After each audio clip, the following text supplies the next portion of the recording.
Welcome to Tamil medi YouTube channel. இந்த வீடியோவில் Clonit S Ointment uses and side எஃபெக்ட்ஸை பற்றி டீட்டெயிலாக பார்க்கலாம். இது எந்த மாதிரியான ஸ்கின் இன்ஃபெக்ஷனுக்கு யூஸ் பண்ணலாம், இது யூஸ் பண்ணும்போது சைடு எஃபெக்ட்ஸ் வருமா அப்படின்றது எல்லாமே டீட்டெயிலாக பார்க்கலாம். நீங்கள் இப்போ தான் நம்ம சேனலுக்கு புதுசாக இருந்தீங்கன்னா மறக்காமல் சப்ஸ்கிரைப் பண்ணிடுங்க. கூடவே ஒரு பெல் பட்டன் வரும், அதையும் கிளிக் பண்ணிடுங்க.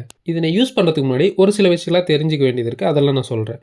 முகத்தில் பயன்படுத்தவே கூடாது. டாக்டர் அட்வைஸ் சொன்னால் மட்டுமே முகத்தில் பயன்படுத்தணும்.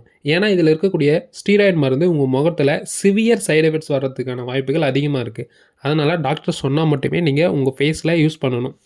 ஃபஸ்ட்டு இது தயாரிக்கிற கம்பெனி நேமை பார்க்கலாம். கர்லின் பார்மாசூட்டிக்கல் கம்பெனி தான் இதை மேனுஃபேக்சர் பண்ணுறாங்க. இப்போது கரண்டில் இதனுடைய ரேட் வந்து பார்த்திங்கன்னா 139 ரூபா அப்படின்னு சொல்லிட்டு சேல் பண்ணிகிட்ருக்காங்க. இப்போது இதில் இருக்கக்கூடிய மருந்துகளோட காம்போசிஷன் என்னென்னு சொல்லிட்டு பார்க்கலாம். இதில் மொத்தம் 2 மருந்துகளோட கலவை இருக்குது. ஃபஸ்ட்டு குளோபெட்டசோல் 0.5% சாலிசிலிக் ஆசிட் 3% இருக்குது. இப்போது இதனுடைய யூசஸ் என்னென்ன தனித்தனியாக பார்க்கலாம். குளோபெட்டசோல் ஒரு கார்டிகோஸ்டீராய்டு மெடிசன். இந்த குளோபெட்டசோல் தோலில் இருக்கக்கூடிய இச்சிங் மற்றும் ஸ்வெல்லிங், அதாவது அரிப்பு மற்றும் வீக்கம் அல்லது வந்து பார்த்திங்கன்னா சிவந்து போவதை குறைக்க உதவுகிறது. இப்போது இந்த குளோபெட்டசோலோட சைடு எஃபெக்ட்ஸை பார்க்கலாம். இதை யூஸ் பண்ண உங்களுக்கு பர்னிங் சென்சேஷன் ஏதாச்சும் நீங்கள் நோட்டீஸ் பண்ணிங்கன்னா உடனே அதை வாஷ் பண்ணிவிட்டு உங்கள் டாக்டர்கிட்ட கன்சல்ட் பண்ணுறது பெட்டர் ஐடியாவாக இருக்கும். இப்போது அடுத்த மருந்தான சாலிசிலிக் ஆசிடை பற்றி பார்க்கலாம். இந்த மருந்தை பற்றி நிறைய பேருக்கு தெரிஞ்சிருக்குன்னு நினைக்கிறேன். இது உலர்ந்த அல்லது தடிமனான சருமத்தை மென்மையாக பயன்படுகிறது. அதாவது பார்த்திங்கன்னா சில பேருக்கு ஸ்கின் இன்ஃபெக்ஷன் ஆகிட்டு அந்த இடம் பார்த்திங்கன்னா ரொம்ப ரஃப் ஆகிடும். அதை வந்து ஸ்மூத்னஸ் பண்ணுறதுக்காக உங்களுக்கு இந்த மருந்து வந்து உதவி பண்ணும். உங்களுக்கு சோரியாசிஸ் அல்லது வந்து பார்த்திங்கன்னா என்சீமா ஸ்கின் இன்ஃபெக்ஷன் அந்த மாதிரி தோல் தடிமானா ரொம்ப ஹார்டாக இருக்கிறத நீங்கள் கவனிக்கலாம். அந்த மாதிரி இடத்துல இந்த மருந்து சாலிசிலிக் ஆசிட் மருந்து பார்த்திங்கன்னா சாஃப்ட்னஸ் ஆகிறதுக்கு ரொம்பவும் பயன்படும். அது மட்டும் இல்லாமல் பிம்பிள்ஸ் இருக்கக்கூடிய ரெட்னஸ் அல்லது ஸ்வெல்லிங் ஆகுது பார்த்திங்களா, அதை போக்குறதுக்கும் இது பயன்படுகிறது. அதுவும் இல்லாமல் சாலிசிலிக் ஆசிட் ஒரு கிரட்டோலிட்டிக் ஏஜென்ட் ஆகும். இது சருமத்தில் இருக்கக்கூடிய ஈரப்பதத்தை அதிகரிக்க உதவுகிறது. முக்கியமாக ஒரு தோல் அலர்ஜி கண்டிஷன் ஆகும். இதனால் தோலில் இருக்கக்கூடிய திட்டுகள் அலர்ஜி, அரிப்பு, சிவந்து போவதை பார்க்கலாம். இந்த மாதிரி கண்டிஷனில் இருக்கக்கூடிய ஸ்கின் ப்ராப்ளம்ஸ்க்கு இந்த க்ரீமை, அதாவது Clonit S க்ரீமை பயன்படுத்தலாம். அடுத்தது சொரியாசிஸ். இது உங்கள் உடலில் உள்ள தோல் செல்கள் மிக விரைவாக வளர்ந்து செதில்கள் மற்றும் உலர்ந்த திட்டுகளாக உருவாகக்கூடிய ஒரு நிலை.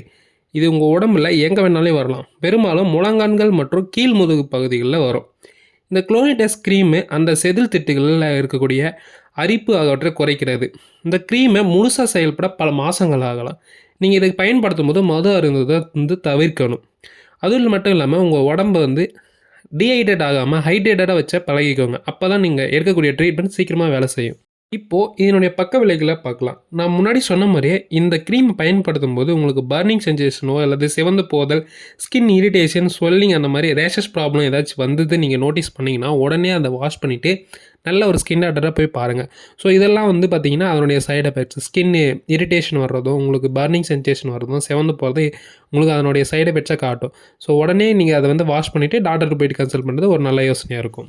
இப்போது இதனுடைய பயன்படுத்தும் முறையே பார்க்கலாம். இது டாக்டர் அட்வைஸ் கீழே ஒரு நாளைக்கு 2 அல்லது 3 முறை பயன்படுத்தலாம். அதுவும் டாக்டர் சொன்ன அளவு மட்டுமே பயன்படுத்தணும்.